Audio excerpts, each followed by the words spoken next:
So 1 minute, I will. Before I start sharing the screen, I just want to say hi everybody and to chat with you. Had a nice weekend and also rested well, and you are in the process of gaining strength towards the beginning of your work, and also finding time to watch things that we're sharing with you and in the process of learning as well.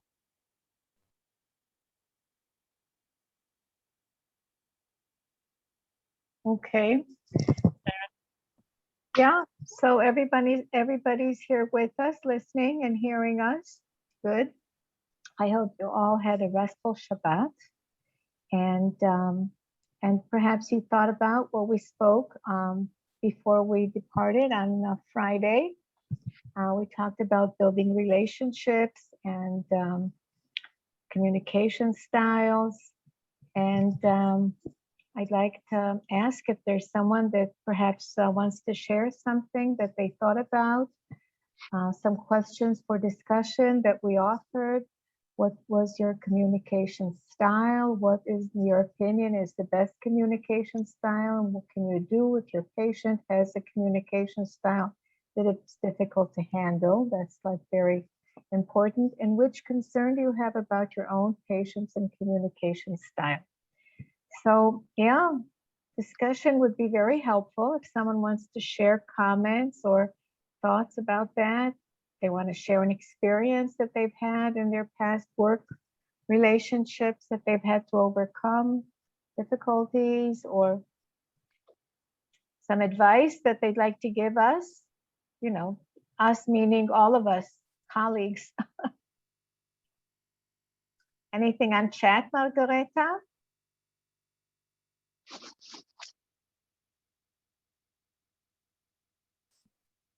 Are you with us, Margareta?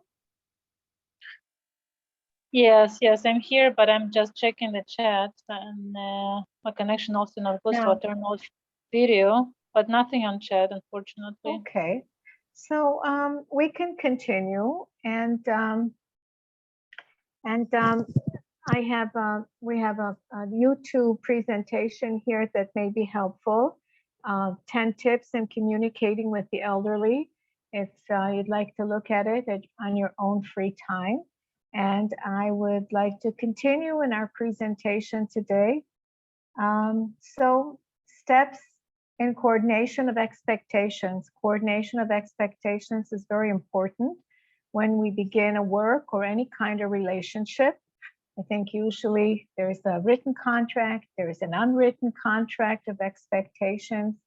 When starting a new job and starting a new relationship, each side has expectations, hopes, and concerns. Try to have an open conversation with your patient or client and his family about their needs and expectations. It's important that you also express your needs and expectations and try to be honest, open, and of course, willing to learn. Very important that that you convey that you are there to learn how to do your job the best you can. And along the way, there may be changes in the patients or your expectations and needs, and it's okay as long as you speak about it. If you maintain good communication, you can always, talk again openly about your patient's expectations, your expectations, and to re-coordinate expectations. Life is like a stream. It never stays the same all day, every day, and everyone's needs can change. Perhaps yours, depending on how, you adjust or don't, and what pace you adjust or don't to the family and to the situation, and also, the needs that may change for your client, depending if his health is declining or perhaps even improving thanks to your assistance. Perhaps his needs are improving, and so also he may have different needs. Want to go dancing at night, go to concerts. That would be very hopeful to think that with your presence and your help and assistance, you'd be aware of what changes occur and would, of course, adapt yourself, and also, consult with the family and the surroundings about the changes that are happening. So 3 steps to building trust. Trust is the basis of any relationship, and especially the relationship with your patient or your client. I think, that's very obvious. So what are the components of trust? Reliability, sincerity, integrity, consistency, commitment, and of course, competence. All of those are elements that, are in trust. And I'll talk a little bit about each one of them. Trust is one's willingness to be vulnerable to another based on the confidence that the other has goodwill. Trust, a shared belief or patient believes that you have is that's a very relieved very easily. So when you're entering someone's home, and at the base of trust, there are many elements: respect for others, sincerity, ability. So we'll talk a little bit about each one of those. To be vulnerable, I think that when you open yourself up and you talk about yourself and things that might concern you, then you're allowing the other person, your patient or the family next to you, into your heart and into your life. And I think that also allows the person that you're taking care of to trust you. And of course, he feels very vulnerable. I want to talk about that. People that are disabled and bringing someone strange into their home is very, it may cause a lot of agitation, because until the trust is built, you're entering their safe place, the place that they have full control. And they have to relinquish some of that control and allowing you to assist them in all the personal, ways that a person has, in the bath and sleep, in their closets, in their kitchen, and all, everywhere that is so intimate for him. And touching his things and perhaps arranging the closet or cleaning, it gives a person a real feeling of, being invaded or being in some way, losing control, and it can evoke all kinds of negative feelings.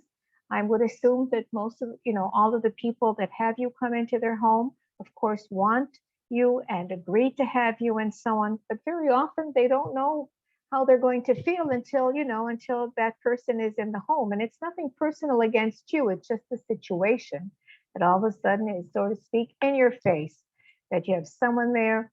And that would probably, mean, okay, so if I had hopes of perhaps doing this on my own again, maybe not. So it can arouse feelings in all different kinds of directions. And I highly recommend that you be sensitive and minded to that. And the feeling of vulnerability, when someone enters your home and you don't trust them yet and you don't know them yet, to be very gentle and kind and patient. A sense of security that the trust recipient will meet expectations. Okay, so people feel insecure until they know that they can, they can trust you. And of course, goodwill, the belief that the recipient of the trust will protect the well-being of the trust giver. So, right, it takes time until they believe that you have their best interest at heart. Reliability, a connection between the predictability and goodwill. Reliability is very important. We tend to trust people that we rely on. If we can't rely on someone, then how can we trust them to come, to go, to do what's good for us or whatever needs to be done? Honesty. We all know that honesty is a very important part of trust. And openness and transparency. Obviously, this is also very important. I think it's very important to understand that, people make mistakes. You'll be making mistakes, especially if you don't have the language, and you're not part of the rhythm of the way things are done in this particular family's home. But being honest and open about it gives a sense of trust. And that's what transparency is. If you do things And if you do things right, there's no problem. But sometimes we do things not the correct way. But if we talk about them, then I think that is also an important element in building trust. And of course, reciprocity, treating the other as we would like to be treated, with all of these ideas and values, of course. How to build trust and trusting relationship with a patient? Well, there are some effective tools that I'd like to talk about. Remember that your patient has opened his most private space for you, his home. And like you, he has concerns, expectations, and hopes from this relationship, of course. And again, I want to say that it's very important to talk about, privacy as well, because being invaded in your home, so to speak, not really invaded, but invading a person's space, being in the place that he's used to being, you're not a guest, you're not a family member, you're something that he hasn't really encountered perhaps before.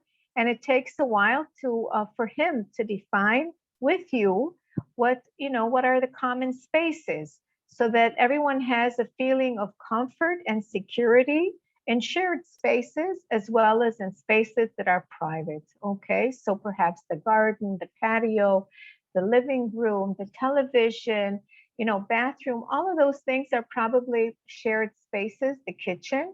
And so it must be talked about when and where, you can spend your time and your presence, okay, when you're not doing a specific task. Give trust yourself, trust the patient, trust the process of getting to know each other. If you trust the others, they will trust you. And I think that's true in many cases. When we open ourselves up to others, that, allows them to trust us. And of course, we want to trust them as well. Always tell the truth. If something bothers you, don't keep it inside and try to talk about it. I want to say that, I'm assuming that most of the people that you'll be caring for live on their own, and having a person living with them may be a new experience. And in most ways, I'm sure it will be wonderful for them after, of course, build a relationship, there's trust, and all of that we spoke about up until now. But it's a process, and you have to allow yourself to be part of that process in an open and in a sincere way. So what are the steps creating the Caregiving Alliance? The Caregiving Alliance consists of 3 essential components: goals of the care and developing personal relationship consisting of mutual positive feelings, trust, and good communication. I think these are all the most important parts of the Caregiving Alliance when you take responsibility for having all of those elements in place.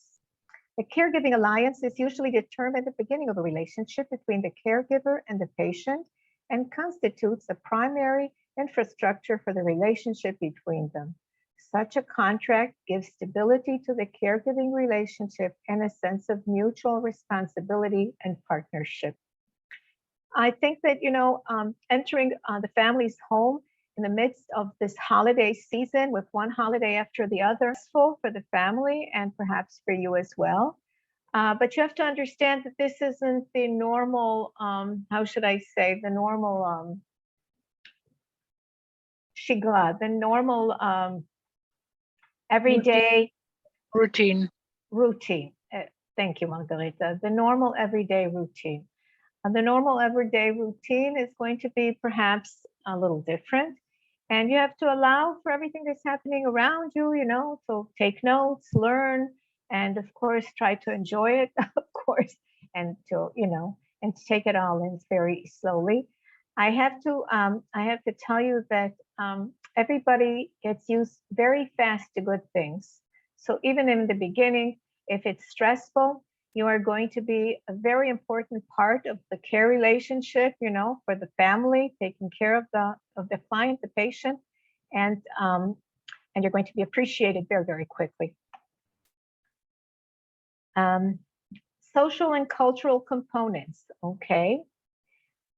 Part of the Caregiving Alliance is to take into consideration social and cultural components. You and your patient come from different cultures and you have different language, lifestyle, customs, preferences, and beliefs. It's okay for you to express your preferences and to keep your customs, but it's better to talk about it and to be patient and reach agreement. Try to take into account the culture, values, customs, and traditions of your patient. This includes food preferences, daily routine, and habits. And again, I emphasize the pace, okay? The pace, to be minded of the pace that things are done and expected to be done in your client's life in general. Fast, probably not. Slow and gentle probably works better. But be conscious of it because it's something that, you know, very often we kind of misinterpret. And of course, it's not the regular routine the next 2 or 3 weeks that you'll be encountering. So take that into account. So what do you think is the most complex step and what do you think is the easiest step? And do you have any concerns about any of these steps in forming a trust relationship? Remember, you can always practice and improve every step of the way. And of course, you're not alone. You're not alone. You have the family, you have friends. Hopefully you're making friends in this in-between time that you're, you know, in this Corona situation. And you can discuss and get support. And we'd like for you to share if you have any concerns about anything that we've talked about up until now, please do.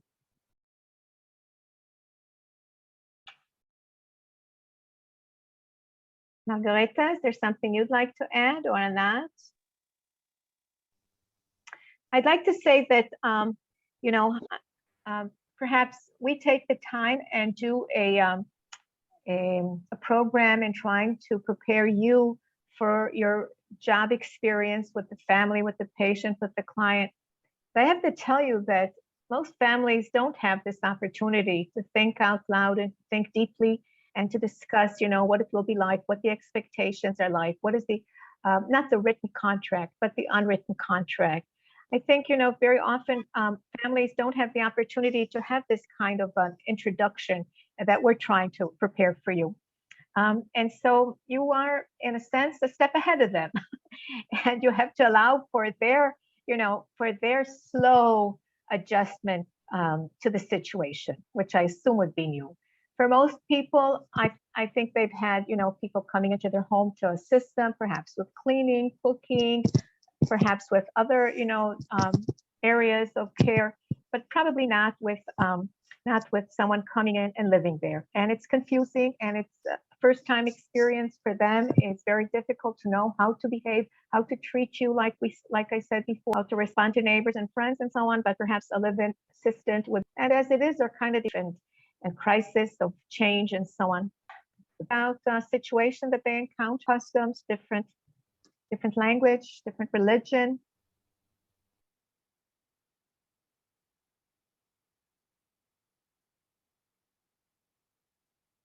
Guys, you are not talkative at all. What's going on? We're just shy to We share. can't understand what's going on with you. You need to talk Shy. to us. Everyone is shy. Okay. Sorry. I think, ma'am. Hello. Yes. For me, the most since Say your we are name. here, Say your Evelyn name. Tan. What is your name? Evelyn. Evelyn. Okay. Thank you, Evelyn. Please. Yes. We're Continue. just so shy to share about our experience. Okay. Sorry for that. I think the most are here in Israel already is to engage with our patient, them, how we can express ourselves to them. It's like that's the most complex way for me, for us, the language. language. Okay. Yeah. Yes.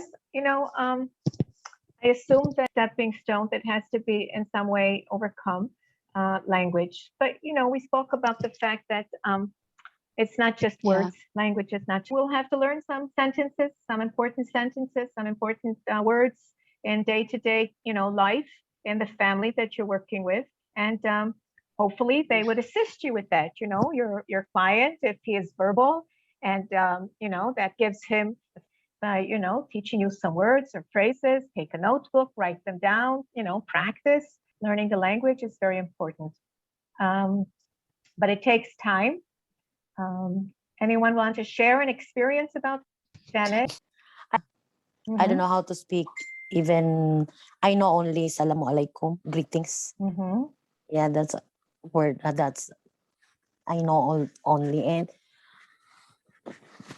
I work hard to learn their language so that I can communicate with my patient.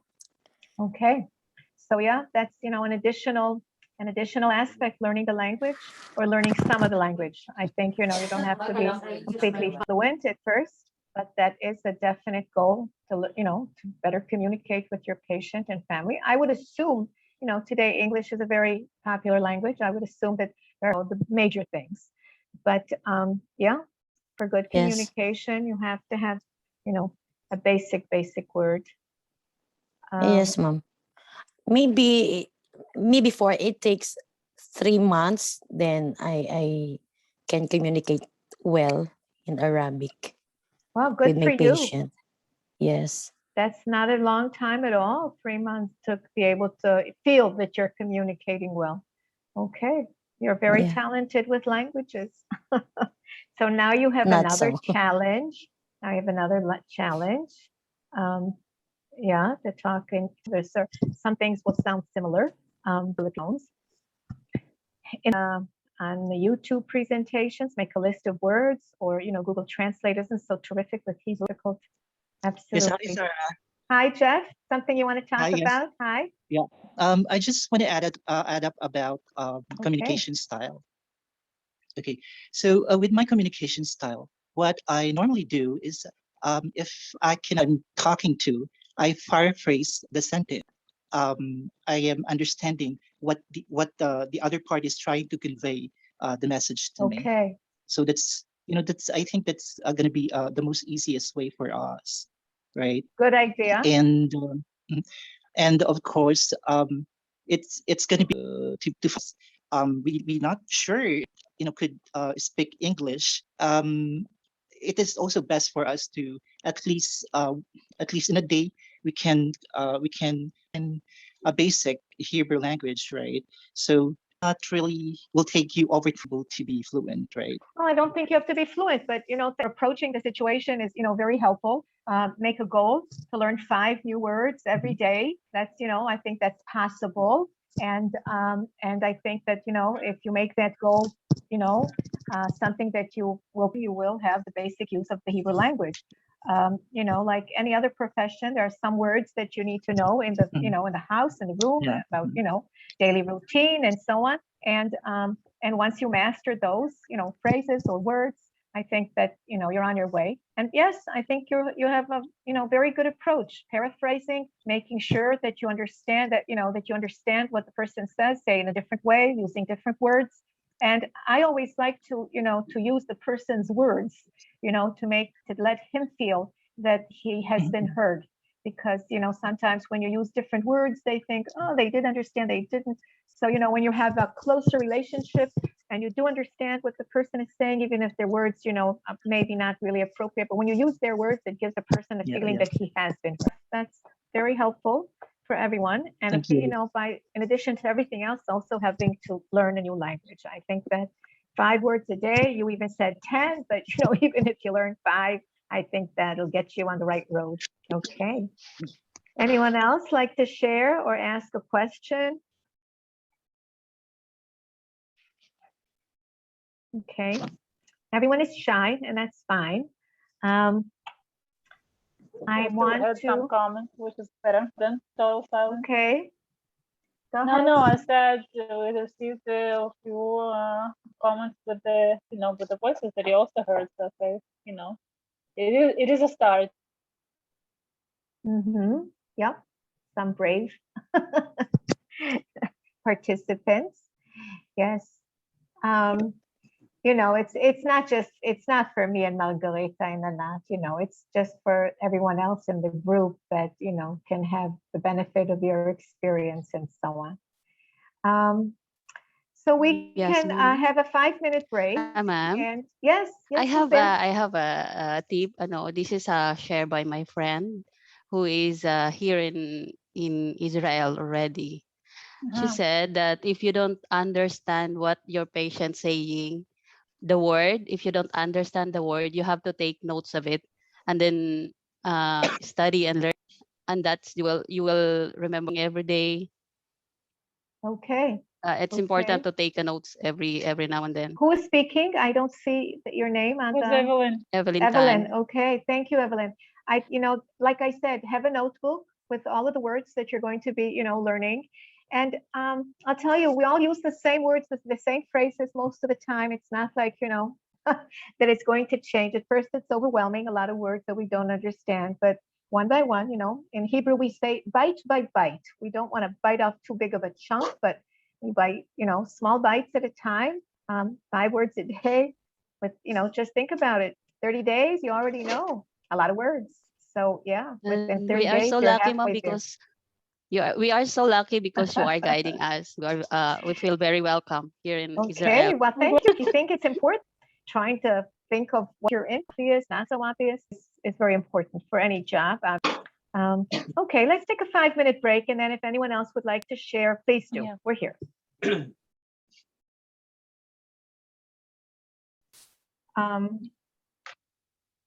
Okay. Our next emotions, our job, and bringing and bathing and so on and washing. It's all about being there and caring for someone. And the way that we care for them makes us say, but how we say it. So what is care? The word care has double meaning. On the one hand, it ends for feeding someone. On the other hand, care is also feelings of concern. So when we care about someone, we usually feel commitment and responsibility towards him. And I think that it's very important to feel and to allow that to lead us into a better relationship. And also that will help us do our work much better. It is a major, major tool in our defined as work that provides services based on sustained personal and by concern about others. Care work involves creating a relationship with the patient and his family, and the relationship is the way in which 2 or more concepts, objects, or people are connected, or the state of being connected. So again, we're talking about relationships as the basis for care. And I think that we have to be minded that, you know, even for us, perhaps some of you have had a previous, one of the group ladies shared with us that she worked in a facility. You know, whatever experience you've had in the front, each relationship that we have with people is totally different. We know that. And of course, we take with us the experiences that we've had in the past. But in this place, I think important, and I'll talk about that in a little bit again. Interpersonal relationships, people that may wish, and it's enduring. This association may be based on care, solidarity, regular business interaction, or some other type of commitment. Well, this is a real different type of commitment. To create with your patient and his family is an interpersonal relationship. And I want to talk a little bit about that because, first of all, it's not just, but usually you're going to be part of a family, you know, that each, I don't know, if there are many people in the family participate in the care, compartmentalize the issues that they deal with. It takes a lot of time and effort to care for someone if he's disabled. And so perhaps one of the family members will deal with the finances, another may deal with the medical issues, a third one may deal with, I don't know, other issues, food and so on. But, you know, take the time to get to know each person in the family as you understand them, how they are involved in the care process, and find the ones that, you know, that you are more comfortable with to speak, to share, to explain things to, and to ask questions, of course. I want to encourage you to be proactive in the relationships that you form. You know, now here on screen with us, everyone is shy and introverted, But I think it's very important that you are proactive in forming the relationship with the rest of the family members, not in an aggressive way, but you use your own personal skills the way that you always do. But I do the deal. Yes, they are. They really are part of the deal. And I want to talk about boundaries. Okay, so sometimes we hear from caregivers that they want to be like part of the. Not everyone wants you to be part of the family. So for the family, this may be a new experience, not really knowing where to put you. So the client, do they put you in the kitchen? Do they put? I'm using that as an example because it is a process. Okay, it is a process, and it all has to be taken into account. That we don't have a good relationship with our client, it's not going to go anywhere. There's always an opportunity for 3 key benefits. Exchange of support, I think, is something that we all expect from our job. Everyone, in terms of getting our pay at the end of the week or at the end of the month. But I think that especially it's important. Well, I'll put it this way. It's not a job for everyone. I think you all know that. It's very challenging emotionally. And if you haven't had experience in the past, then I think that this is going to be challenging. If you've had experience in the past caring for someone in the family or someone that's not in your family, that it involves your entire being. Okay, and making boundaries on where you begin and your job ends is very important for each person to know. And so I encourage you to find those boundaries. Okay. And to charge your own batteries so that you don't burn out. Okay, it's totally depleting of energy in the beginning, and you have to have the strength of character in mind in order to prevail. So find the time and space and do the things that help you. If you meditate, if you pray, if you dance, if you read, negotiate with your client and family when would be the appropriate time, and do it in order to maintain your own health and strengths. Components of a relationship. On the surface of a relationship, there are needs, desires, and abilities. And under the surface, of course, there of a relationship, of any relationship, there are expectations, knowledge, and emotions, and fantasies. I think we all have fantasies about what the relationship is going to be like. Not just in a work situation, in life in general, and it takes time until we realize if it's close to what the fantasy that we had would be or not. So each relationship has needs, desires, and abilities. Both caregiver and the patient have needs. Both caregiver and the patient have desires. And both caregiver and patient have abilities to listen, to respect each other, and to learn. Under the surface of the relationship, of course, there are expectations. Both the caregiver and the patient have needs to get good treatment and to keep the family involved. And they have knowledge. Both the caregiver and the patient have knowledge. What is good care, what he needs, what he doesn't need, how to do things. And of course, emotions. Both the caregiver and the patient have emotions, both positive and negative, empathy, along with longing, and many other emotions. So the connection between the 2 layers of a relationship, needs, desires, abilities, expectations, knowledge, and emotion, are all part of forming that relationship. Care work is emotion work. Care work is often defined as emotion work. Emotion work can be defined as work that involves emotions. Emotions arise and a work that requires to express emotions. It can also be defined as management of one's own feelings or work done in an effort to maintain a relationship. It is only natural that during the caregiving work, different and varied emotions will arise, both positive and negative. Each emotion is legitimate. It's very important that you give yourself time and space to to feel whatever it is that's going on in your life. Everyone has a life, has a family somewhere, has friends, has longings, has holidays, has, you know, perhaps hardships and losses and, you know, happy things that happen to them. And you know, allow yourself to be a real person. And if you share that with your client and family, I think that everyone will benefit. But like I said, there should be borders. What you feel, you know, has a time and place, and perhaps not always, not always, and you know, at the same time that you experience those feelings. But there should be a time and place for them as well.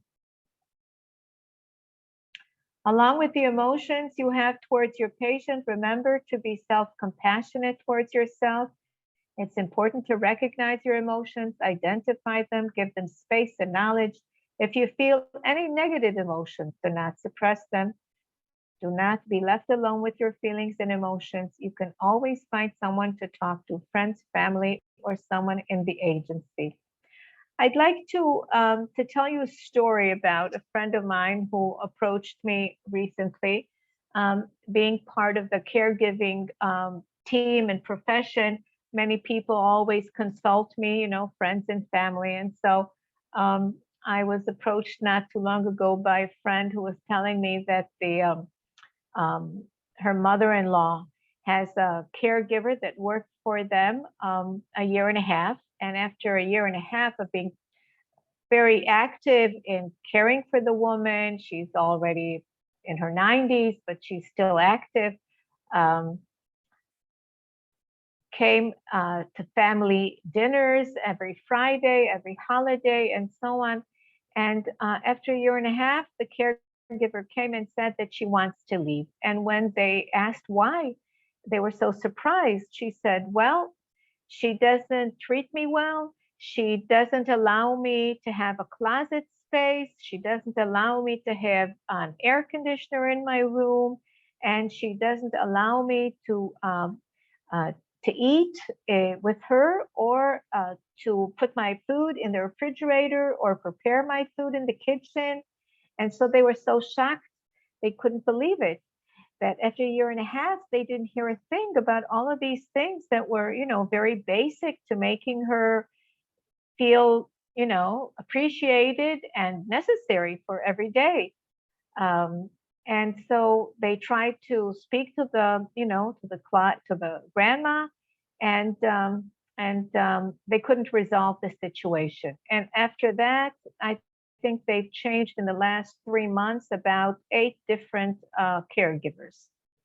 So I think that my conclusion from this story is that, you know, there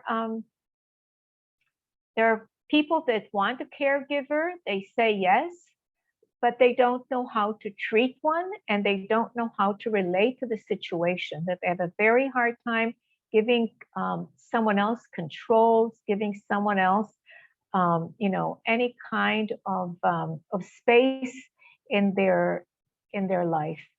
And I think that you have to be minded towards that, because the other story that I'd like to share with you was told to us in one of the previous groups, that a family had 8 caregivers, changing very often, but the 9th one stayed for 10 years. And again, from this story, I understand that it's a process not for the caregiver, but for the family to understand, you know, what are the needs, what are the emotions, what are the, you know, what are the appropriate expectations, and unwritten contract that is involved. And so being proactive and understanding that, and being patient and voicing the situation and sharing it with the other families will help, you know, you be the one that stays for 10 years, not the one that comes and goes and so on, because the situation is very, very difficult. Okay, bringing someone strange into the home. So tips for creating a good relationship. Be mindful of how you start a conversation. Ask open questions. Use the I statement. Be specific in the message you want to transfer, and give others the attitude you want to receive. So again, I invite you to talk and share with us or with your colleagues. What are your expectations from the relationship with your patient? If you're willing to share, what do you think your patient's expectations are from you? What feelings do you think may arise during the caregiving work? And how do you usually express your feelings? And how do you feel in general about care work? All of those are, important questions that I invite you to think about and hopefully share with with each other. Margareta, are you there? I'm here. Yes. Yeah, another go, please. Yes, I'm here. Hi, tell us your name. No, Anat. I'm here. Anat. Oh, sorry. Yeah, because Margarita can stay here for at the moment. But Okay. I see there is nothing on the chat. No one wants to say anything.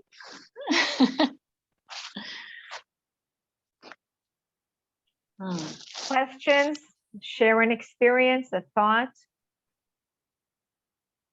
Please. Okay. You've been verbal when we met at the airport, and it was lovely to hear about your experience, past experience. If possible, I would love for you to share with Sarah as well.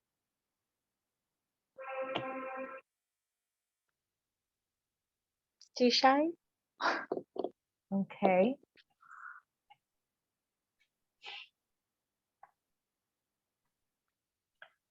So, Anat, anything you want to comment about or add? I'm afraid not at the moment. I've been checking the chat and I'll check Viber as well. Okay. Our group.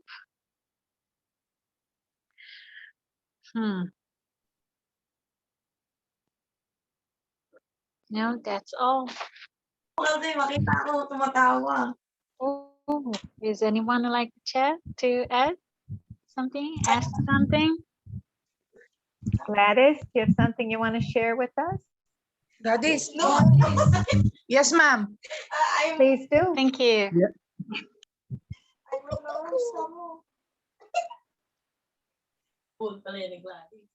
Gladys, you share your experience. Uy, tayo ba to? Naka-unmute na yan. Pwede ka naman magsalita. Hello, ma'am. Hi. Hello. I'm Rona Rose Luning. We share only one device in our room. We are 5 years. Can I share something, ma'am? Please, please. Honestly, I don't have a paid working experience as caregiver, but before I came to Israel, I already interview and asked some of my friends who are working here in Israel because I know that their experience will also be a big help for us to be ready when we are here in Israel. And I know that being a caregiver in Israel is not that easy. And there are also experiences that teach them to become more patient to their balabait or employers.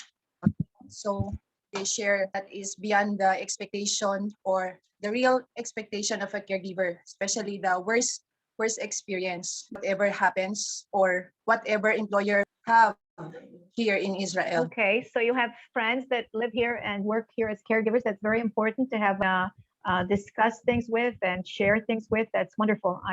If you come across any difficulties, yes, it's very important to have friends and people that you can consult with. That is true. And the friends that you have had here that have had experiences here have taught you some things to, yes, I understand what you're saying. Yes, to watch out for and so on. But you chose to come in spite of the things that they told you that happened to them. So you're very brave, and you're optimistic that you'll have a good experience. Good for you. And what kind of caregiving experience have you had with family? You've taken care of family in the past? Family members, ma'am. I took care of my sister when she's in the hospital, and also my aunt who is already a senior citizen. Okay, okay. So you do have experience with elder people as well, and people that need care. Okay, good. Okay, so hopefully this will be a good experience for you. And when other people that you have in Philippines ask you how it is, you'll give them all your advice.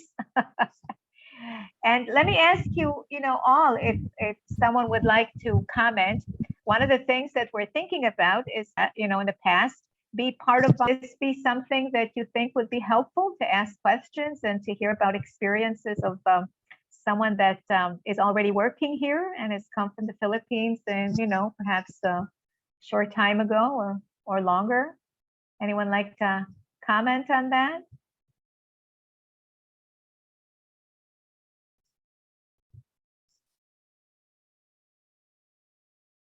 Okay, not at this time. Sarah, I would like to add something. Please do. Actually, it's a traditional comment. You're potentially already used to it. It's related to the topic of the meeting. Ladies, and I hope that you are with us, because we're seeing it's very entertaining and around, but we would like it to stay with us for a few more minutes. So I just wanted to comment about the second topic of the meeting, the second presentation that Sarah shared with you. This all talk about emotions, and I understand why it's difficult also maybe to comment on that, because it's not, it's usually a challenging topic. Sorry, yeah, it's a regular part of my background. So we're aware of that, but we still thought it's very important to bring into your attention, to draw your attention to that, because it's important for you to be aware both on emotions, that your patient might have, and it might also influence the way they communicate with you, whenever they're upset or even angry or anxious or I don't know, someone's scared or even threatened because someone entered the apartment. On opposite, when they're happy, with the or excited or hopeful. Oh, it's not black or white. Yeah, people may it's complicated. They have a mixture of these feelings and emotions, and it's on one hand, and then add to this balance, your emotions that you have, also positive, excitement or expectations toward a new life, new work, and new opportunities. And on the other hand, so anxious, your anxieties or things that you're, concerned, scared. So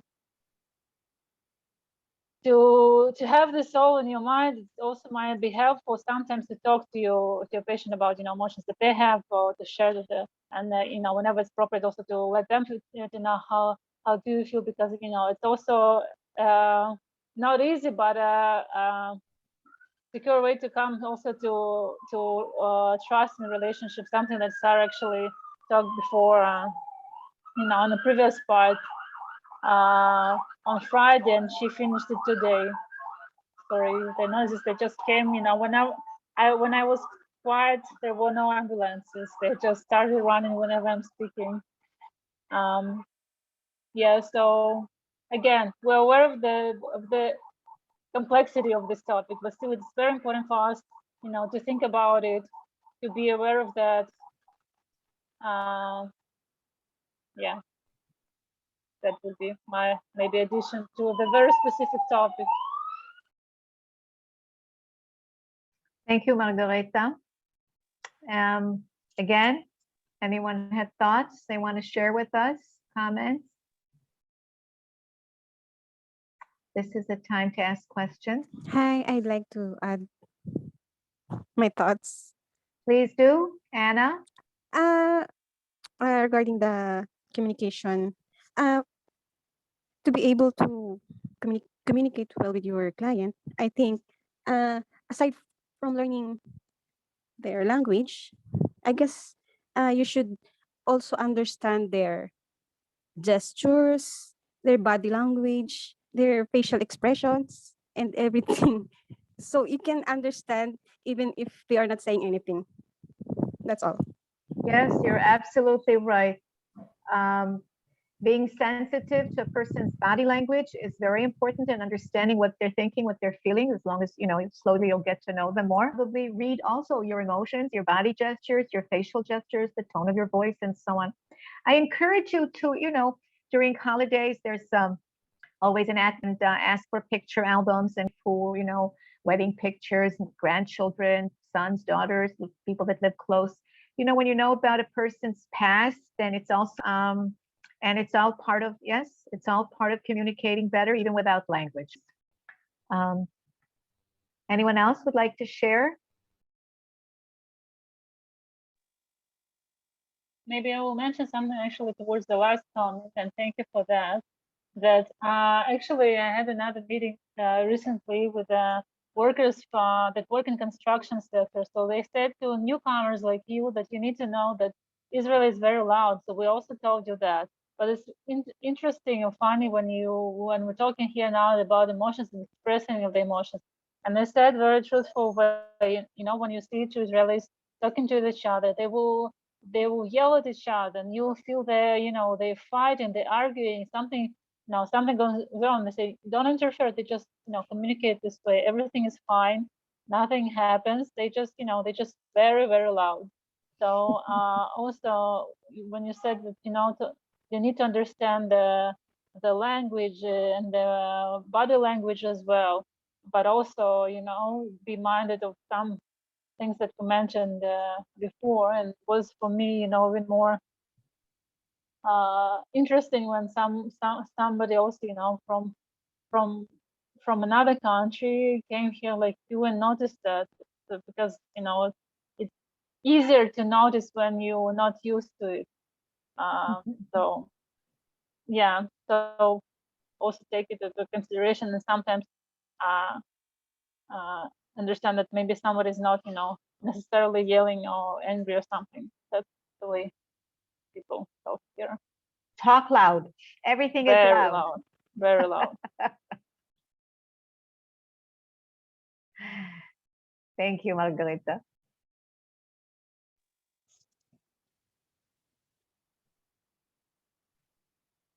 Hello, ma'am. Yes, It's about the Evelyn. expectations. Sometimes, yes, ma'am. Sometimes, when we set ourselves, it's like when you are new to a new patient, it is better for us. Maybe it is better for us to not to set too much expectations from your client. Sometimes it will hurt you. You just need and be a good person to them. Okay, thank you. Yes, sometimes we as caregivers expect, yes, our clients to like us, to love us, to appreciate us, etc., etc. And we open ourselves up to disappointment, perhaps, because we give our heart and soul. You're absolutely right. Take it slow with our own expectations as well. Take it slow. Too much expectations will kill you. But Evelyn, that's true in all relationships, at work for sure, Yes. but of course with all our interpersonal relationships. Yes, It's always mom. good to take it slow. Thank you for that. Anyone else like to share some thoughts, words of wisdom, or questions? Okay. So I think we're going to close the meeting and say thank you for everyone that participated and shared. And for us, it's departing until after our, oh no, tomorrow we meet again to summarize, right, Margareta, at 1 o'clock? Yeah, and we have We meet also again other to summarize. before that. And then we have our holiday. Wow. Okay.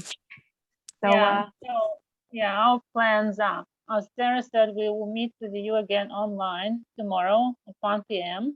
So those of you who might have tests or vaccinations or whatever, you're supposed to be finished by this time because everything will be closed until then. So we'll have it 1 p.m. Before then, tonight and tomorrow, we will share with you 2 last records. And we also will share with you a blank electronic form with 1 question to ask you if you have any questions. So related to, one of the meetings or records that we shared with you, or anything else that we didn't mention, but you have questions, and it's related, of course, to Israel, to you stay in Israel, to your employment in Israel, please share in this form, and then we'll also enter it to the small presentation that we prepared for our last meeting tomorrow.